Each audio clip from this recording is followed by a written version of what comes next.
Europe 1.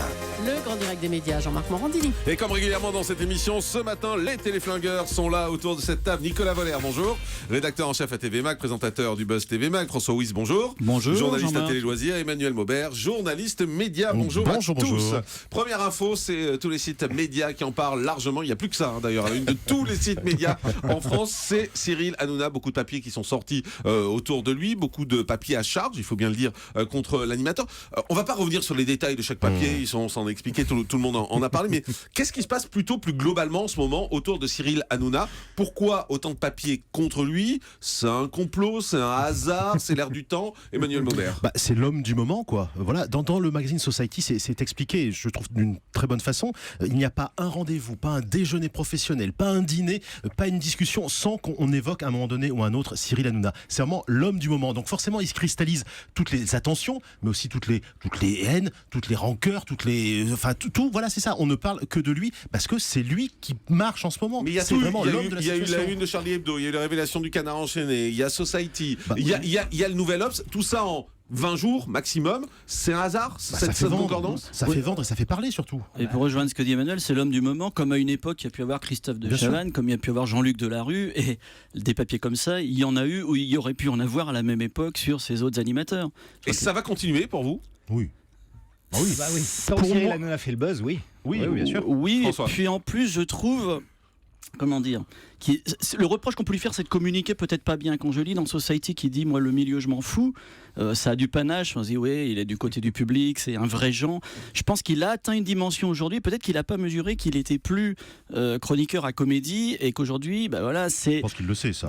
Franchement. Il le sait, mais dans sa façon de communiquer, ça reste quand même assez artisanal. Il privilégie le public par rapport au petit milieu, en tout cas. C'est ce qu'il dit. Nicolas Voller. Toujours, évidemment, quand on fait 2 millions de téléspectateurs quasiment chaque soir, c'est normal qu'on privilégie le public. Parce que le public a raison. On peut avoir toutes les critiques qu'on veut sur Cyril Hanouna, sur son émission, sur la façon dont il traite ses chroniqueurs, etc. Et ça, encore une fois, Jean-Marc, ça a été le cas partout, tout le temps, à la grande époque de Chavannes, à la grande époque de Coé. Je veux dire, on sait comment ça se passait. Il y avait toujours ce côté un peu tyrannique, on va dire, d'un animateur-producteur.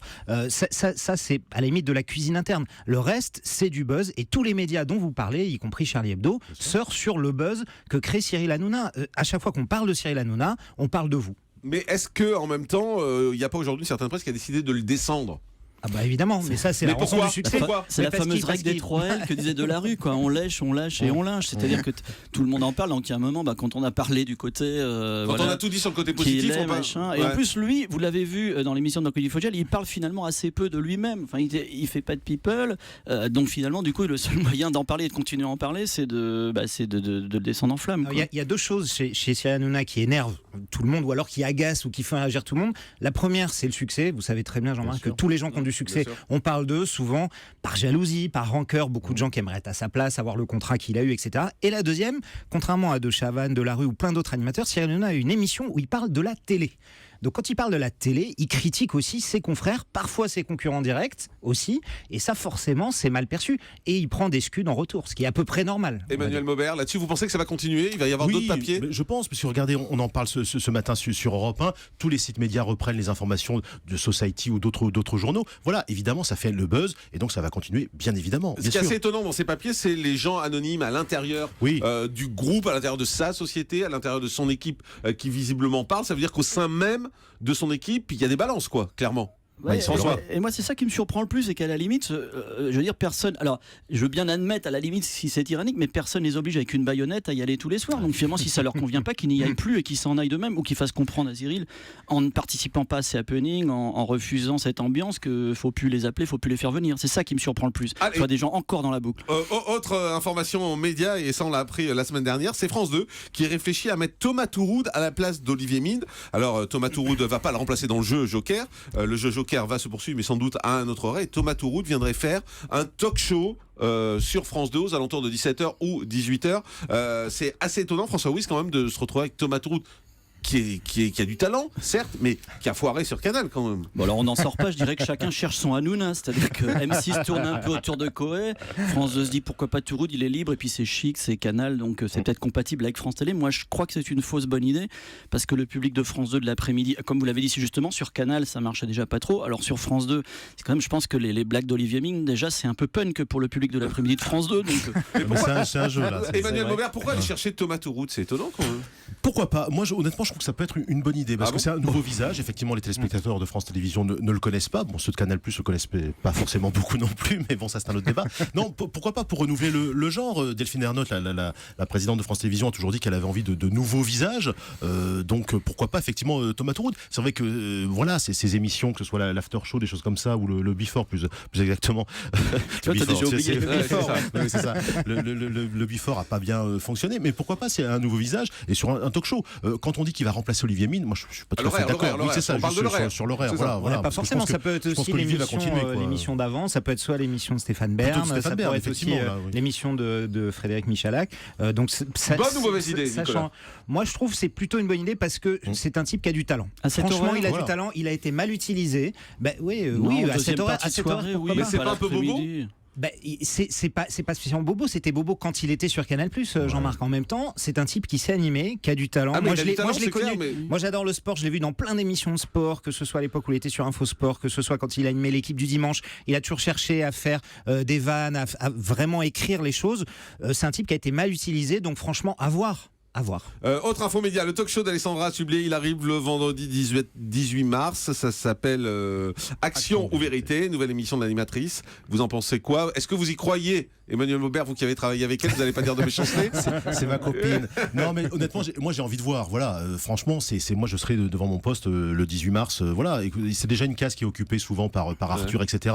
Donc il est déjà identifié sur comme ça émission un peu divertissement, un peu délire avec des invités, choses comme ça. Voilà, moi je pense que ça peut être intéressant. Voilà. Après, il faut voir le mélange entre des politiques. Ce sera Mélenchon, donc le premier invité. Voilà. Leonardo DiCaprio. Voilà. Bon, voir un peu le mélange. Moi, je pense qu'on va quand même retrouver la spontanéité, la bonne humeur, la joie de vivre d'Alessandra Sublet, honnêtement, dont elle n'a pas eu l'occasion de trop montrer dans les primes qu'elle a pu faire sur TF1. Là, ça vraiment, c'est son émission. Elle coproduit l'émission. Je pense que vraiment, c'est Alessandra telle qu'on l'a connue du temps de C'est à vous qu'on va retrouver. Mais comment vous analysez le fait que TF1 propose déjà à Thierry Ardisson la case d'Alessandra Sublet le vendredi soir? Est-ce que ça veut dire qu'il n'y croit pas? Non, mais pas du tout. C'est des cases où il y a des alternances d'émissions. Là, Alessandra a enregistré 2 émissions. Je peux déjà vous dire, et ça c'est une info, que d'autres ont été commandées par TF1 et d'autres vont être tournées pour plus tard. Voilà, et que ce sera normalement un rendez-vous régulier à partir du mois de septembre. Si évidemment l'audience est au rendez-vous, etc. Alors, justement, si l'audience est au rendez-vous, je veux dire, si avec la rampe de lancement de Koh-Lanta devant et face à Ce soir ou jamais et les vieux documentaires de la 3, si ça marche pas, là c'est que ça marchera jamais sur TF1. Je pense qu'elle joue quand même quelque part déjà une dernière carte sur TF1 parce qu'il y a eu déjà c'est sa dernière chance. TF1 il croit beaucoup, il croit beaucoup en elle, mais il y a un moment, je veux dire, même s'il l'aime beaucoup, s'il croit beaucoup en elle, si c'est du renouvellement de l'antenne, il va falloir quand même qu'elle fasse des audiences. Donc là, c'est une très belle expo, pas le droit de se louper. Et pour elle, et c'est un gros risque. Elle l'a dit dans TMag, elle a dit ça passe ou ça casse. C'est-à-dire que une fois que vous enlevez Arthur, qui est vraiment une émission de pur divertissement, vous savez quel était le dernier talk-show de deuxième partie de soirée sur TF1, Jean-Marc? Ça date de 2008, c'était à méthode Coé. Vous voyez, ça fait 8 ans qu'il n'y a pas eu de d'émissions de talk divertissement en deuxième partie de soirée. Et il y a d'autres animateurs, on le sait, de Chavannes, ça fait 2 ans qu'il a un projet dans les valises et qu'il n'arrive pas à le mettre en place. Et Alessandra Sublet arrive, on lui donne un truc tout de suite. Franchement, elle ne doit absolument pas se rater. Non. Mais vous aussi, vous pensez que c'est sa dernière chance? C'est-à-dire que si elle rate ça, elle est dehors? Ah bah, elle rate ça, elle est dehors. Elle aura peut-être d'autres choses un peu événementielles, comme elle l'a fait sur la soirée de l'inauguration du nouveau Bercy, etc. Mais franchement, en deuxième partie de soirée, avec la rampe de lancement qu'elle a, oui, elle a aucun droit de se rater là-dessus. C'est pas sûr qu'elle aurait une deuxième chance si ça ne marche pas. Elle risque de vivre ce qu'a vécu Estelle Denis, c'est-à-dire elle vient, on lui donne quelques émissions et puis Emmanuel Maubert et puis après c'est dehors? Peut-être. C'est un peu le lot de la télé, quoi. Ouais. Elle n'a pas un contrat comme ça, elle n'est pas en CDI à TF1, voilà, du Amsterdam, quoi. Donc il y a toujours le risque, si ça marche pas, oui, les émissions s'arrêtent. Ça c'est la loi de la télé. Mais est-ce qu'au final ça veut dire qu'elle a eu tort d'aller sur TF1? Je pense pas, non. Je pense pas. François? Non, parce que de toute façon, un soir à la Tour Eiffel, non, c'est quand même la chaîne qui lui offrait la meilleure exposition, la meilleure visibilité. France 2 lui proposait quand même une hebdo en deuxième partie de soirée. Quand on va sur TF1 comme ça, c'est qu'on a un projet précis. Son projet précis, je pense que c'était ce talk. Oui. Ce qu'elle a fait avant, c'était un peu pour se roder. C'est ce talk. Si ce talk ne marche pas, je sais pas si TF1 lui donnera forcément une deuxième chance. En tout cas, oui, elle a pris un risque, ça c'est sûr, d'être sortie du cocon qu'elle avait à France 1 et à France Télé de manière générale. Mais effectivement, c'est le lot de la télé, c'est sûr. Emmanuel Maubert veut y croire. Il y croit. Eh bien, réponse samedi matin à 9h. On fait une pause, on se retrouve dans un instant. À tout de suite sur Europe.